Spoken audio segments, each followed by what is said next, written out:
All right. Well, yeah, my name's Ashley. I'm the communications manager here at the AADA. You might have seen me if you joined the last one. Today we'll be covering the building cybersecurity in a dealership topic, and we've got Brian Hay from Cultural Cybersecurity, our expert, to take you through all that again. Just before we get started, the session's being recorded like the first one, so if you can't watch it on the day, the recording will be there to access on our website afterwards. And another one is Brian loves questions. So if you've got anything that pops up for you during the conversation, just either raise your hand and I'll, allow you to have your microphone open to ask that question, or pop it in the chat or the Q&A function, and we'll make sure that Brian can answer that one for you. So yeah, Brian, I might hand over to you now and you can take it away. Thanks very much, Ashley. I really appreciate it. Thanks everyone for giving up your time. Hopefully I won't be found to be a complete waste of it, because time's precious. So please, as Ashley said, it's great to hear your voice. You find that mine get very boring very quickly. So anything you can offer would be great. Let me just share the screen.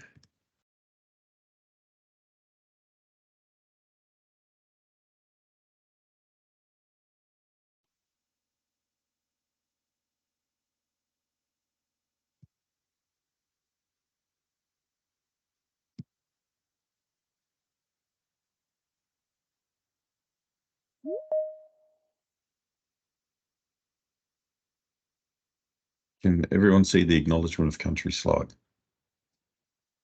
Yep. Is that the only slide you see? Yeah, it is for me. Yep. It is excellent. Right. So get underway, folks. I would like to do an acknowledgement of country to acknowledge the traditional owners of the land upon which we meet, and I pay respect to elders both past, present and emerging, and extend that respect to Aboriginal and Torres Strait Islander people here today.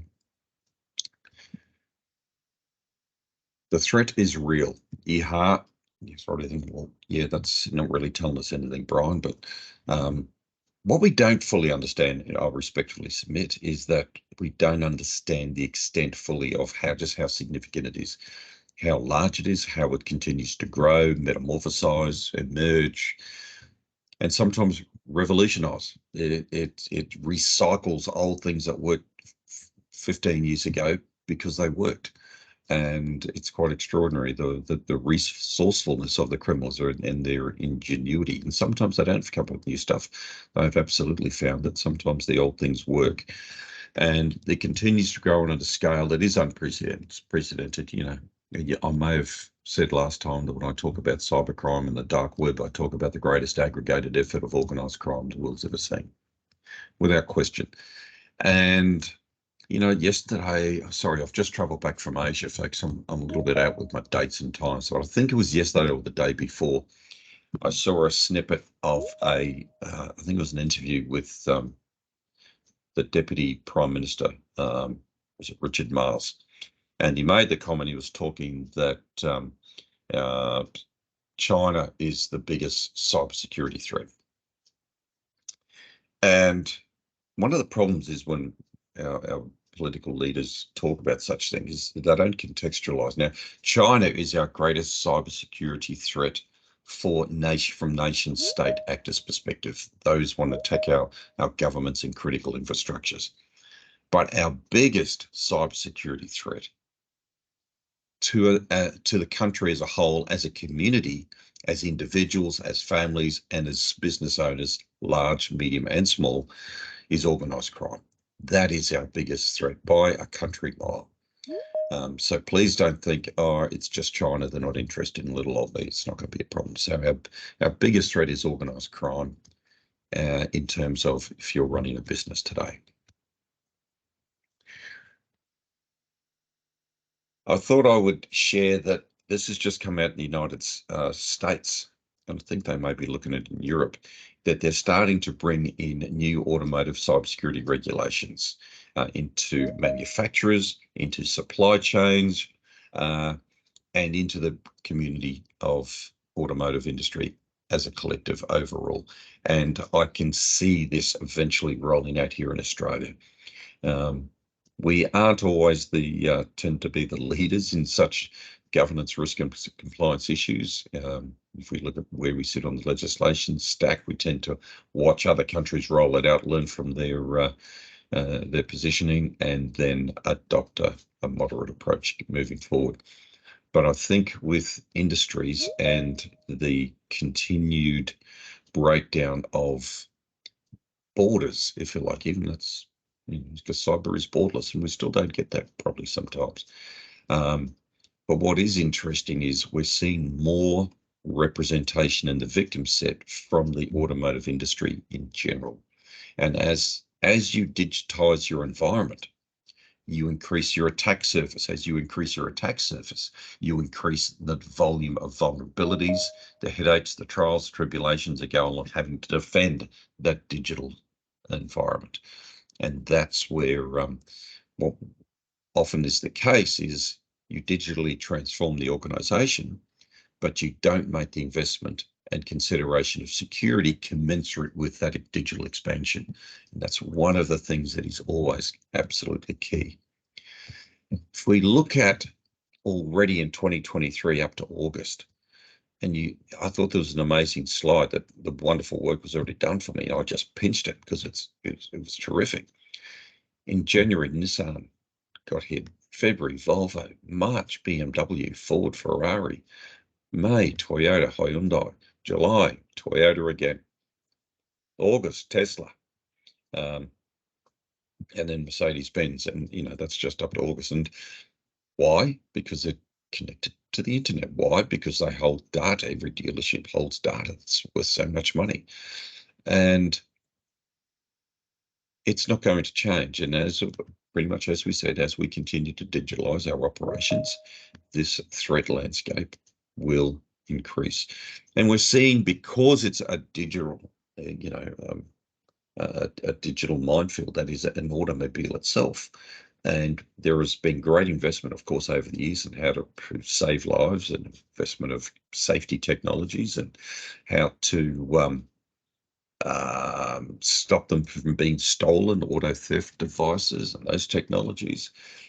And we're looking at, ultimately driverless vehicles and lots of automation built into it. And as a consequence, of course, the criminals are looking more and more at how to steal a car, how to make money in a car, how to monetize a car, and how to monetize the data that can be stolen from a car. And we're seeing more and more selling of, in the cybercrime forums, devices to be able to steal cars. An activist is selling some equipment for stealing specifically Lexus and Toyota cars for $4,000. There's another guy or girl, I shouldn't say guy, it's a bad habit of mine, offers what they call a Game Boy, similar to the old Game Boy station you play games on, as my kids had them. They're selling something that can unlock and start motor vehicles for $22,000 US online. So clearly there is a demand for this, and they're making good money out of it. And I thought I would dig into a little bit more, and this is a post from one of the online sites that this device works very smart. It's using technology against technology. It's a keyless device, radio receiving and transmitting. And basically you can circumvent the technology in the car and exploit it to get it to open vehicle. And here's the post: walk near the house late at night with a beautiful Range Rover. Outside keys are in the front of the house. Walk, capture the signal, or they say single, and a partner waits by the car. Capture the key in a few seconds. Now the car opens and drives away. And we are seeing more car theft increase. Now, not necessarily by this, but this will increase here in Australia as the hoons get onto it. They can access this sort of technology. So here's another post. Recently, anyone here can help with relay attack for cars? I need help in finding the right equipment to start getting cars. Need to talk to serious people. Let me know. And the post comes back: you just need a keyless system. Repeat it will boost the car key inside the house. So the first post here was from a newbie trying to get the technology, and this is going to become more and more mainstream. Then another one pops in. If you want to hack your car and your car happened to be made by Mitsubishi, you might want to get this tool, and is selling the tool. So there's an entire ecosystem building up to compromise vehicles. And I'll share with you a video now of that was released by the West Midlands Police in the United Kingdom about how simple it is to exploit some of these tools that have just been expressed online. Now, this video is from 2017, so it was 6 years ago, nearly 7. But this is becoming more mainstream in the dark web today, in the trading of devices that steal motor cars. But it is as simple as this.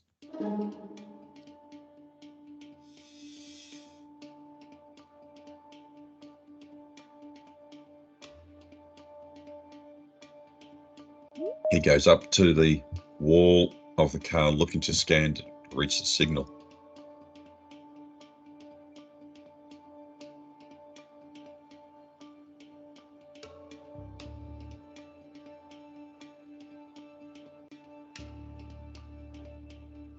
Simple defense, put the keys in a metal box.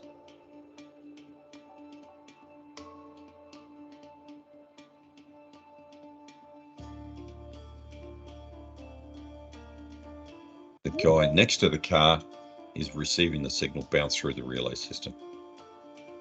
There you go, the car's away.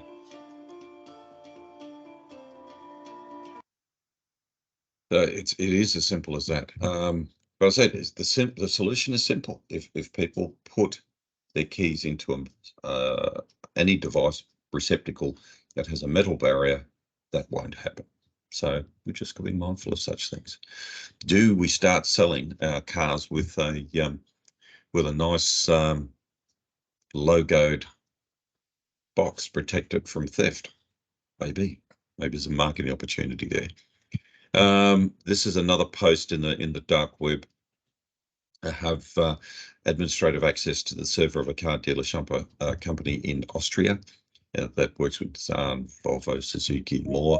Revenue of the dealership is at 5 million, and some details there. So this is just as part of the new norm, and we are seeing Arab crooks start to specialize in the motor vehicle industry.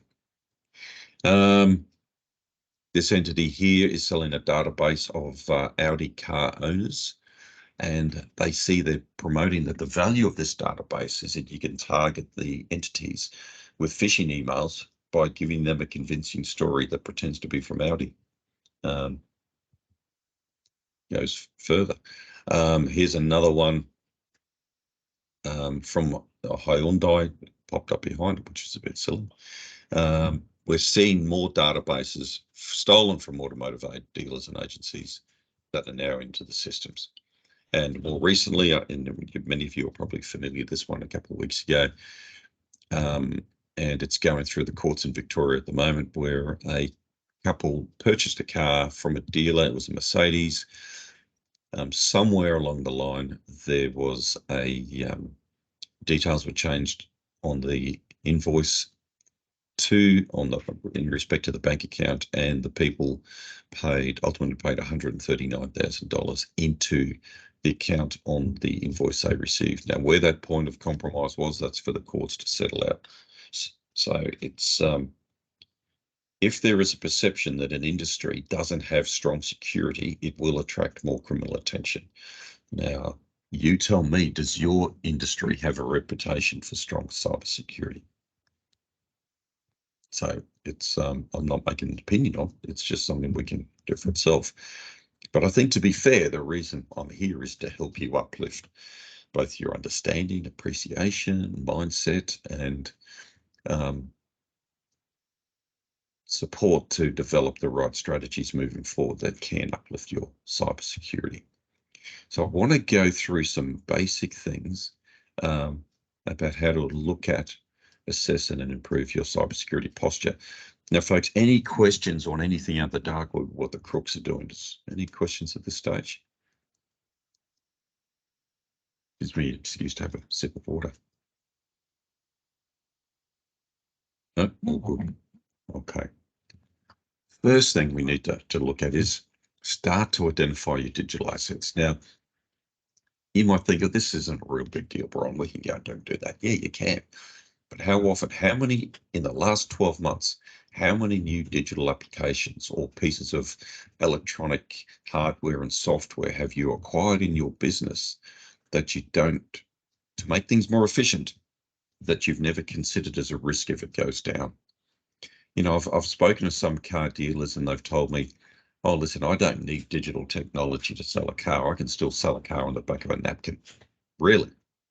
Have you tried selling a car on the back of a napkin? I think, you know, there are some more difficulties with that than what we believe. And when you start to roadmap, go away and roadmap every step in the element process of selling a motor vehicle from woe to go, and look at how many times that information requires a digital tool or digitization of a document, perhaps, or where digitization is a key element in that delivery, sale and delivery. And you might be surprised just how dependent we are. And just for the record, a phone, of course, is a computer. It's a digital asset. So one good thing to do is document all your hardware, your software, where your data is, who's got a copy of it? Do you have a cloud application? Is it in Microsoft? Where else is it? Where's your backups? And look at all your network resources, and then classify those assets. How much are you dependent upon them? What is your workaround if they failed? How do you continue to run your business? So to look at the importance and also the sensitivity of each asset. For example, if you've got a database with all your clients on it, their financial history, their insurance applications, many of these would be finance. So where does that information sit? Who's got it? And who has access to it? Does everyone in your business have access to every scrap of data? If the answer to that is yes, well, you may want to reconsider that position. Does everyone need access to everything or all of the data within the client data file? So just have a look at that, and it's a great place to start to understand how you function. And then what you want to look at is it allows you to assess your digital dependency. Okay, so you start to look at classifying all of that information, and in essence, what we're looking is about the more digitally dependent you are, then of course it represents a greater risk to you if it doesn't work, or if it's stolen, or if it's compromised. And then what we're actually doing is, if you like, conducting a bit of a risk assessment at the early stage, but it's a wake-up call to say, holy guacamole, I didn't realize that I would be stuffed without that one tool or those three tools. In essence, we are defining what your crown jewels are, the must-have protection around those critical elements, those critical sets of data that you really have to put a nice little wraparound of security with. So we also need to then look at identify your threats, your internal threats and your external threats. And you might say, well, I don't have internal threats. Now, from my knowledge of the car industry, and I've worked with some clients for many years now, is that it tends to have a high volume of salespeople. And salespeople, what's their number one asset? Well, besides ability to make sales, of course, but is customers and having that relationship. But how many organizations would you know if a salesperson made a copy of your client database and took it with them? Do you have USBs available? Can anyone access the system? So internal threats are growing in terms of people. People are a big internal threat. And if you have it from if they have full access and copy everything, that's a massive threat. In the dark web, one of the fastest growing areas is insider threat areas. So what's happening is the criminals are locating disgruntled employees, and they're seeking to recruit them, and then they go and rent those services out to other criminals. Now, for that good news, the other one, of course, is external threats. And that's what we face. So how external facing is your data, your functions, your processes. So, how vulnerable are you to hacking and phishing? Do you keep it secure? Do you test it with penetration testers or ethical hackers to try and test your systems to see how robust they are? And part of that process then, by conducting that digital audit and assessment, it allows you to make a vulnerability assessment as to how vulnerable the technology is in your work environment. And I would suspect there would be people on this call, because you think you're too small, is that you've never had a pen test. And so do you make the assumption then that you're secure, or do you make the assumption that you're not secure? And either way, there are workarounds.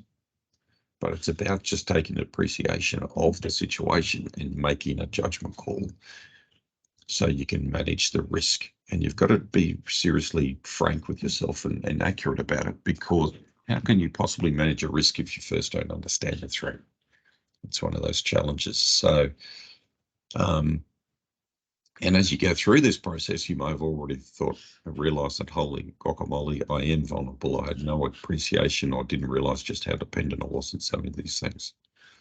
And you can use different tools to scan for vulnerabilities in your network and your systems. And then, it might be timely to look at what are your internal processes for identifying security weaknesses. If you outsource to an IT provider, how secure are they? Have you ever asked when was the last time they had a penetration test? What were the results? Would they share them with you? So these are, it extends right through, and you're entitled to ask these questions to your key third-party providers. Anyone's accessing your network, or certainly in a minimum, holding or hosting your data. Hey, Brian, it's Ashley here. Sorry to interrupt. Yeah, we've had a couple of good comments in the chat. Ian Melton shared a cybersecurity business continuity link for everyone if you want to look at that one. And then Amanda said she liked your point about the internal threats and how important it is to make sure that mobile applications in use, access is cut when a staff member moves on from the dealership. So yeah, it's sort of cutting through. So thanks, guys, for those comments as well. That's terrific, and that one with staff leaving. I've got some horror stories where staff have not been cut for 18 months, and it was only by accident or reset of systems, or they're introducing into email gateway, and they're going through their Active Directory, and all these people, they were still paying subscription services for as well. So there's a lot of money being wasted, but these people still had access. And when you do, especially if you terminate someone's services and they're a disgruntled employee, make sure you cut them off before they even get wind of this what decision might be coming, because I've had many stories I could share where staff have left, found they could still access, and gone in and committed horrible acts, deleted data, infected the environment. I had one entity was worried he wasn't going to get promotion. He didn't think he was going to get this promotion. So he went and he built it, and he had a few IT skills, this bloke, acquired some information off the dark web and built an E-bomb, an electronic bomb. And it was set to go off on this date. And this was in a significant government department of a very serious database. Never made the news.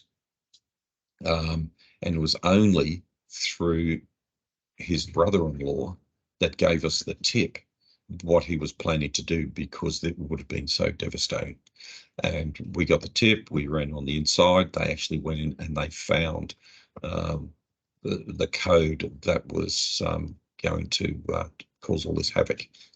So the insider threat is absolutely real. If you're dealing with disgruntled employees and you are going to terminate their services, remove their access first. Do not let them, in a fit of rage, seek retributions on your systems and networks.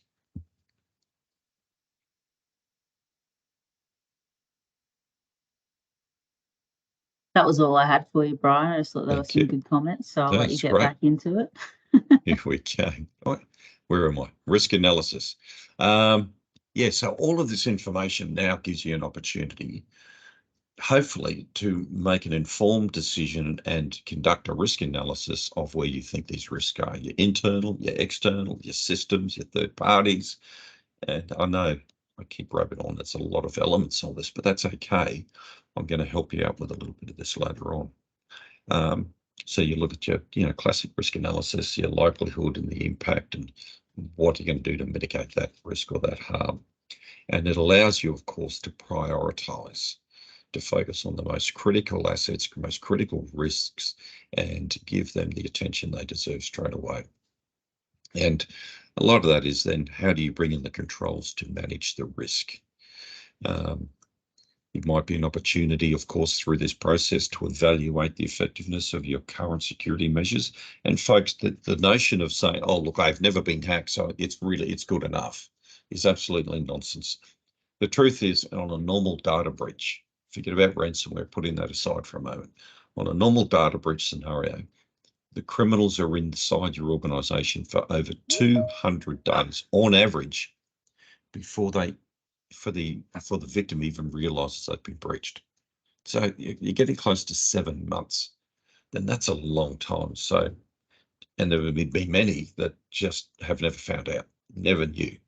Okay, so just because you think you haven't had one doesn't mean that you've had one. So here's the perfect time when you've assessed all those risks. You now start to look at what security controls can I introduce to help manage and mitigate the risk. And one of the big ones that we tend to forget about because we focus on GRC and we forget about the biggest risk of all, and that's people. Okay, I think in the last presentation I shared with you that 95% of all cybersecurity incidents commence or start with a human or other caused by human intervention or human behavior. So understanding the risk exhibited or could be exhibited by your people is critical to managing your cybersecurity. So how aware are your staff? Have you ever asked them? Have you ever tested them? Do you train them?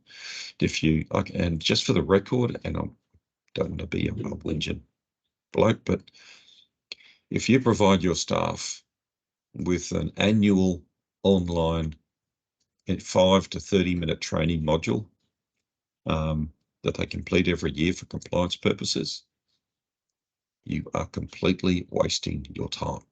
It is worth nothing except the tick of the box of the compliance. It is not making a meaningful difference whatsoever. We've gone into organizations and done cultural diagnostics all over the country, and there is ample evidence we can show you they count for very little. It has to be meaningful training and education. It's about skills acquisition. And here's the funny thing, is that people won't whinge about doing online training. Most people, not all people. Some people love online training. We're all wired differently. But in the main, they find it boring, they don't engage with it, and therefore they absorb very little of it.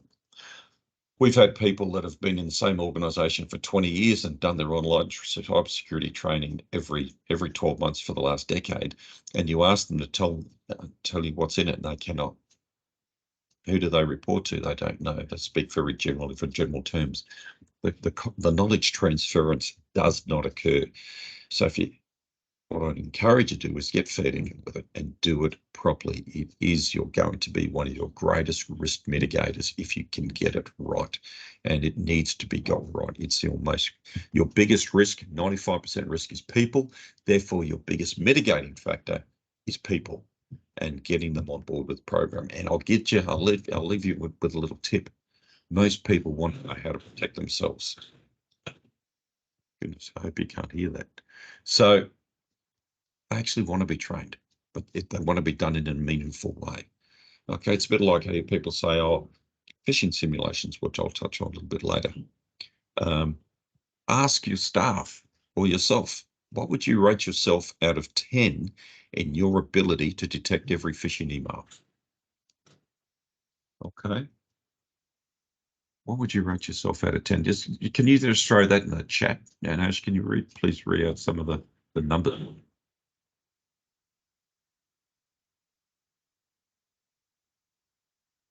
We've got a 9 from Stephen Bragg. Oh, you even named Stephen. Well done, Stephen. So it's not perfect then. What else we got? 8 from Whipples. Okay. Ian Melton, who was on provided the resource before, said he is a 9 out of 10. We've got another 8 from Peggy. Okay. We've got some confidence here, which is good. Yeah, I like that. That's good. Okay. Christian Yep. says 9. James, who's the CEO here, says 7, and I would argue that's a bit high for James. Well, here's another, folks. Can you humour me? I now want you to think about your staff or your colleagues and rate them out of 10. What would you say?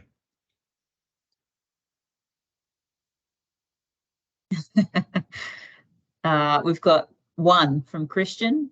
Ian, who is confident with the 9 out of 10, has gone about a 4 or a 5. Baran says 5. Whipples, who gave themselves a high one, says 7. And then Peggy says it varies a bit from 2 to 8. And Stephen Bragg says about 6.5 as well. So I'd say a significant lowering in the numbers we're getting back here. Yeah, and can I just say, I think that they're probably pretty accurate. Okay, and you people have made the effort to come along. There's an interest you're displaying. You have some sense of appreciation, which is fantastic, and I thank you. But what we've clearly seen is a vocalized expression that the confidence in staff and colleagues is not all that high, and clearly there's good reason for that. On average, what we find is people tell us the average person inside an organization, on an average it'll come out at around 7 out of 10. IT related people who understand IT will give themselves a much higher score. Those not will sometimes get down to a 3 or a 5, and they get dragged up by the IT people if we interview too many of those. But the point of the exercise is that people aren't confident. And here's where it's really interesting. Then we often ask them to make a statement out of 10. I welcome phishing simulations to improve my phishing detection skills. The average score is 9.9 out of 10. So in actual fact, there's a belief and a perception by the executives in many organizations that people don't want to be tricked, or they don't want to be tested with phishing simulations. And there's a bit of a legacy history for that, because when they first emerged, a decade ago, it was used as a disciplinary measure. And so there's a very negative sentiment against it. But the truth is, people know they don't have the skills, but they want to learn because it's their greatest risk in their private world. And then we ask them, how many phishing simulations would you welcome per month, every month? To date, not a single person has ever said 0. And their options are 0, 1, 2 to 3, 4 to 5. What we find is 70% of people welcome between 2 and 5 phishing simulations per month. And there's this perception held by senior executives that people don't want to be tricked. It's not about tricking people. It's about enabling them to do better, build their confidence and test their skills. And there's actually a huge desire for it. So what we perceive our staff want and think sometimes is not exactly where it is. Data protection. Okay, once you understand and you have defined and identified the sensitive data store holdings that you possess, well, how do you mitigate harm? How do you mitigate the threat? How do you protect it? And what extra steps can you put in place, such as encryption and access control? As I've said before, why does everyone have access to everything? It's not necessary. And start to build layers of security around it to give that sensitive data, especially those crown jewels, customer data, sensitive information, greater protection, and give it an area of specific focus. And then the next thing we need to look at is, what is your ability to be able to respond to an incident? Do you have an incident response plan? Do you test them? How often?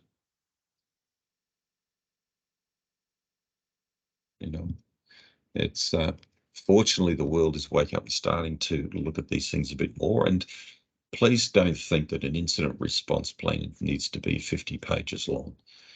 For a small business, it could be on a one-pager. It really could. But it's knowing what to do and just getting the foundation of right that you know how to respond in a critical event, on who to call upon. Do you have cyber insurance? Who are these key third parties that hold your data? Can you call them in? You've spent money on technology vendors. Call them in to assist you in your time of need. Okay, so if you don't have an incident response plan, please start to think about writing one. If you need help, give us a yell. It's no problem. If you have one, when was the last time you reviewed it? Is it up to date? When was the last time you tested it? Okay, at a minimum, there should be at least a desktop exercise every 12 months. And I've just gone through this slide with reviewing your plan every 12 months because your technology changes. Comes back straight to that issue I said before. Have a look at what applications and what new systems you've got or what technology you've adopted in the last 12 months. And will that be accounted for in your incident response plan?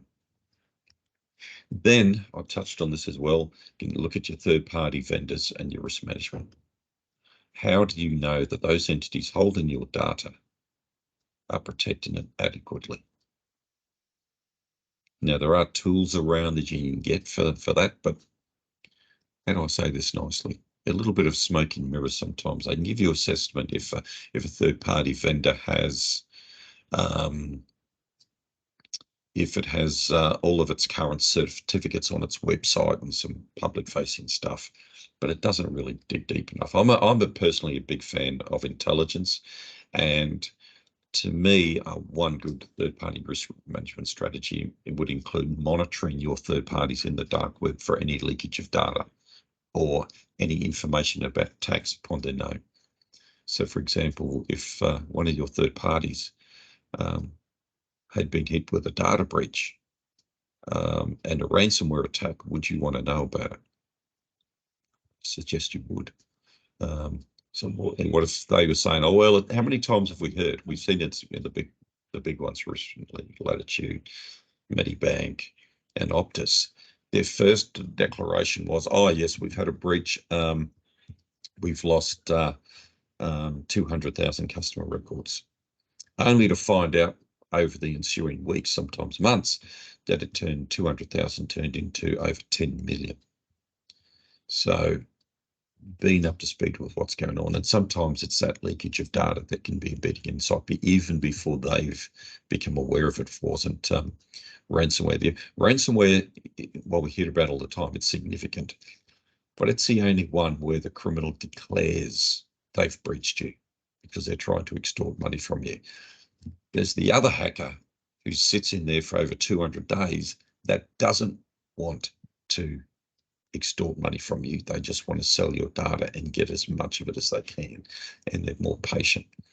So one way to consider third-party vendor risk management is to monitor them in the dark web when they're holding your data.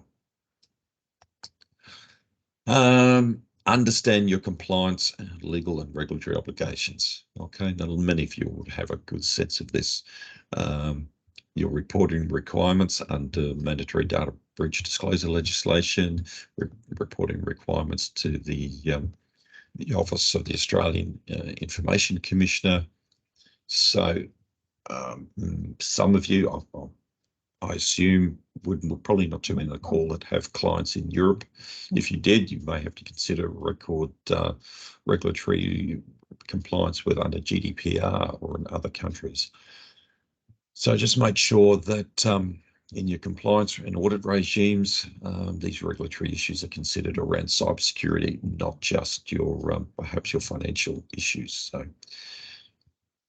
So we've gone right through now from your technologies, your practices, your processes, your ability to respond, your risks, your analysis, your vulnerabilities, your compliance. So what do we do about it? Now we start to put it, it's time to plan. So what are you going to do about it? And how do we pull it together? It's not about doing a report just on what your status is. It's about using that as a position paper to prepare for the future. And ideally, and I apologize for not putting there, that only tells you what your position is today. How do you future-proof by thinking, okay, what projects do we have come up in the next 12 months? What are we likely to change? And how do we actually put security considerations ahead of the curve? So start to think about them before they become an issue. And now that we've got it all together, plan. Okay, so put it into the plan. Don't just ignore it and say, okay, I've done that, I know about it, I'm good now. No, start to think, how are we going to make a difference with it? Because the threat is not static, it is growing. The intensity is increasing. Okay, and especially now with AI, artificial intelligence and this and deep fakes and what we're going to see. We can speculate what we're going to see, but we don't know for certain.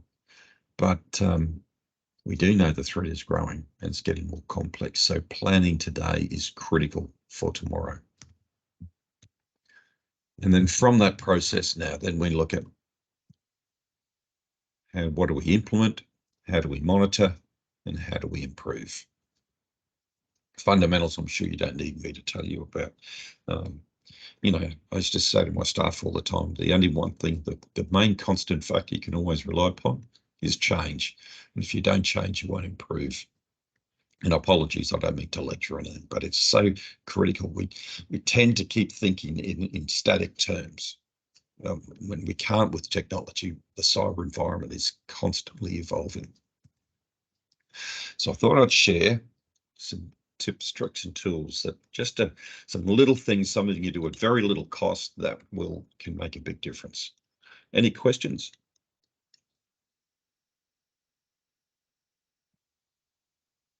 You might cover this in these tips, tricks, and tools, but we had someone asking. I mean, Ian Melton was talking about their phishing and smishing, vishing, spear phishing.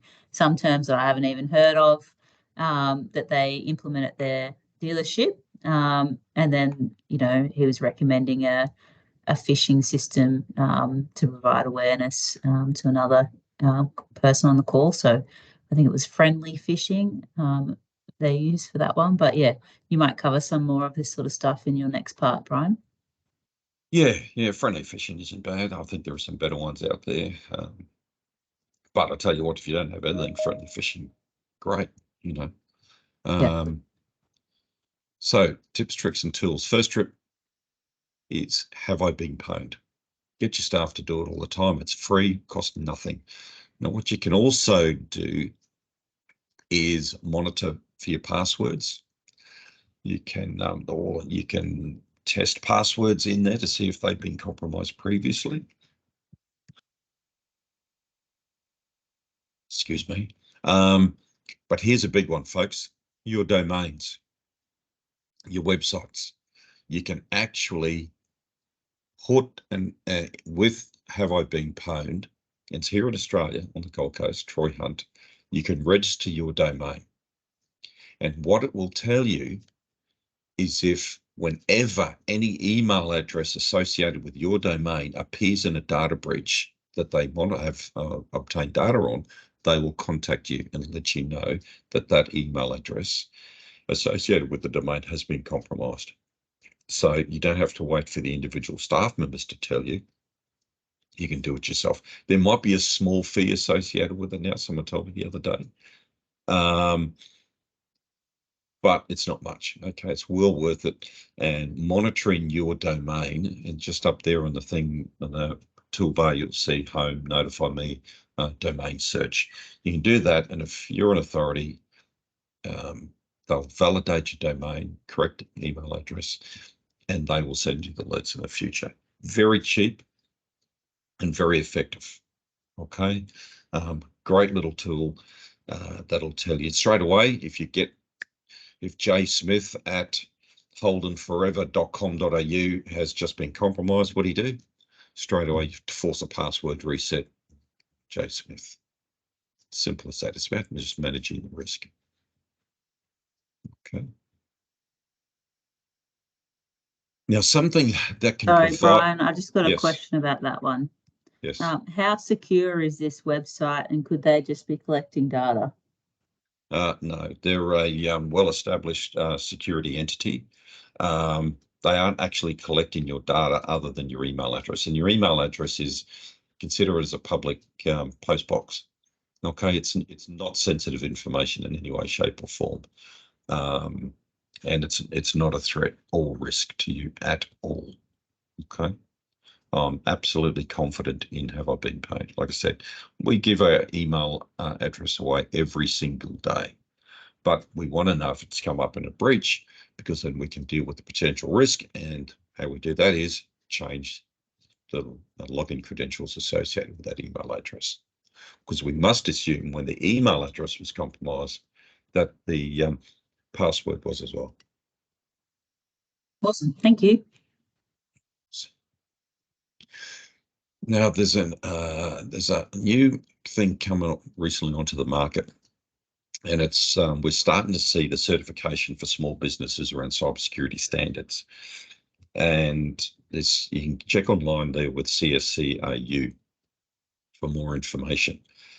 But the idea is for small businesses up to larger businesses, this process and you get certified for 12 months for bronze $95 for the year, silver $195, gold $395. Now, just for the record, folks, CCS has no commercial relationship with these entities. We get no kickbacks or commissions or anything like that. So I'm just sharing it with you. But what it does, like I think with bronze, is about 6 steps to take to reach bronze certification. Okay. And they will tell you, you'll get a workbook, explain bit by bit what you need to do. Silver, I think there is about 11 or 14 steps, and then gold is a few more. When you get to gold, you start talking about more GRC stuff, more policies and procedures you have to have in place, this sort of stuff. But what I like about it is it allows you to scale from a very small business to a much larger business. And it's not expensive, and it will tell you what you need to do step by step to actually, then you can even get certified. So something for you to look at. And I think it'll be providing a good solid foundation. If you're not sure what to do, it can very successfully and support you and guide you on that journey. Phishing simulation software. I probably gathered I'm a big fan. Clearly, Ian's a big fan. If you don't have any, please get some for your staff. If you think you don't need it, fine. But test yourself with phishing simulations with phishing emails anyway, and talk about it and get some training on it. I'm a big phishing simulation fan, and we do a lot of phishing simulation. We manage it for different clients, and what we like to do with it, and I would encourage you to do the same thing, is your golden rule is it's never a big stick. Always offer the carrot, so have fun with it. Okay, we like to use reward and recognition programs with it. So if people are reporting phishing emails, or they're not clicking anything and they're picking it up every time, then go buy them a steak lunch or something, or a hamburger, or whatever. Like for one team we know, they donuts, right? If someone clicks on in the team, they have to buy the rest of the team a donut. So it's a lot of fun with it. Or if they all get through, the boss might shout them a donut. Doesn't matter what it is. It doesn't have to be expensive. It's just a token of effort. No one gets chastised for clicking on the link. It's understood that we can all make the mistake, and then how do we help each other and support each other, come together as a team. And that's a little bit harder now with COVID, because everyone might be doing more remote working, probably less in the motor vehicle environment, of course, but there would be different parts of the business that do work from home. So phishing simulation is your friend. Please don't think you're trying to catch people out. It's not about that. Your people want to be trained.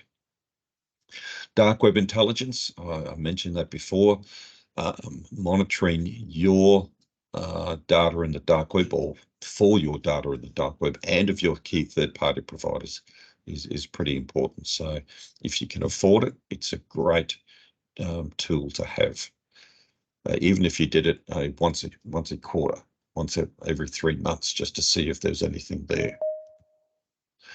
Password managers, I would advocate everyone uses a password manager. Is there a risk associated with password managers if the crooks hacked into that account? My answer to that is no, because your passwords are all heavily encrypted anyway. So no one actually knows. The password manager software that you use is, they don't know what your passwords are. It's all encrypted. You know, and we have seen instances where some of these managers have been encrypted, have been breached, but the loss of data is encrypted. And can I just say, next time you jump into a car and drive somewhere, can you guarantee me you're not going to have an accident? Of course, the answer is no. It's the same when you connect to the world of cyber. There's no guarantees. But how do you minimize the risk? A password manager used appropriately absolutely minimize that risk significant to the point where I said it's absolutely acceptable. And to show you how the technology is changing, I remember doing media interviews 8 years ago and saying an 8-character password, upper lowercase with numbers and symbols, will last 20 years. Now it lasts 5 minutes. So if what they're recommending now is trying to use a minimum of 14 characters, and if you make it nice and tough, upper lowercase, then it's going to take 1 million years to hack, they say. So 14 characters, nice and tough, one password, every unique account. Don't be lazy, and it will improve your security significantly. The other big one to introduce is multi-factor authentication. Okay. Yes, it takes an extra 6 seconds to log on, but it's worth every investment of those seconds. It is your friend. They are doing workarounds, and there are some workarounds in multi-factor authentication, but it's not common. It's very rare, and it's very unique circumstances. In the main, it is absolutely your friend. Now, your biggest risk is phishing emails or infections coming from emails. So you may or may not have, depending on your size, a security email gateway service. So a SEG sits between the internet and your servers. And so whenever someone sends you an email, it's going to be examined, sometimes cleaned, many times blocked. So hopefully it stops everything from getting through to you. Now, the point is, these vendors will tell you it'll block everything. Well, that's a lot of rot. It doesn't. Nothing's perfect. Things will still get through. So, but it will block a lot for you. Okay, so it's about reducing the threat to your people, so there's less for them to click on or make a mistake with. But if you've got a fully trained workforce, then it's not so bad. It's not much of a risk.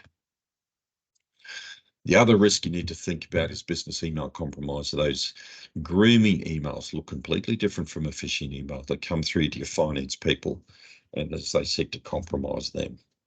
Okay, so think about training for your finance team and your procurement teams around BEC fraud.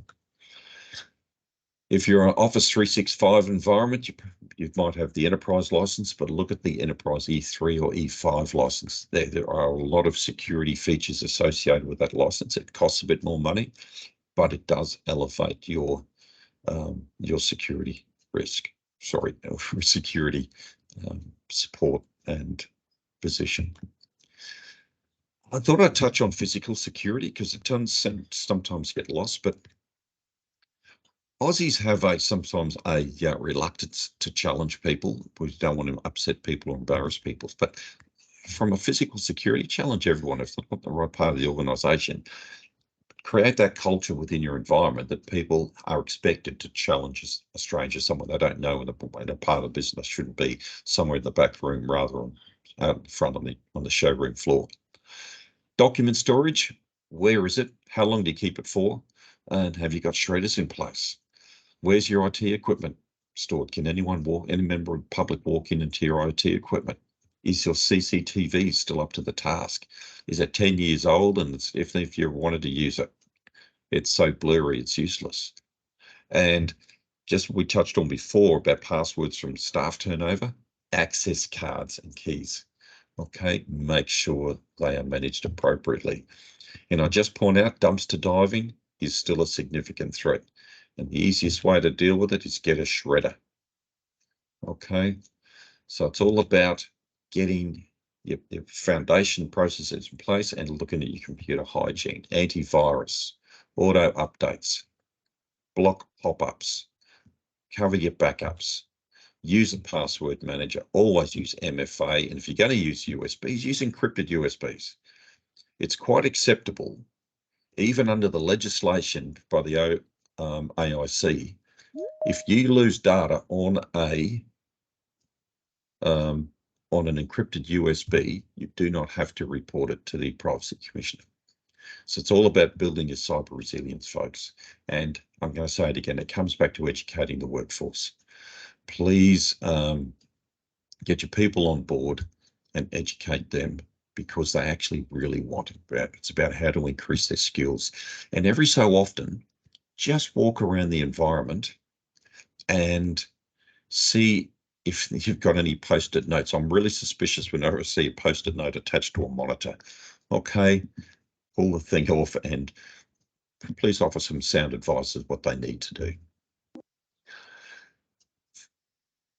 This here is an email around business email compromise fraud. It's innocuous,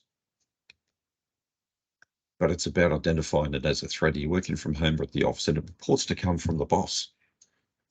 The purpose of the email is to simply get you to respond, because once you respond, you're hooked.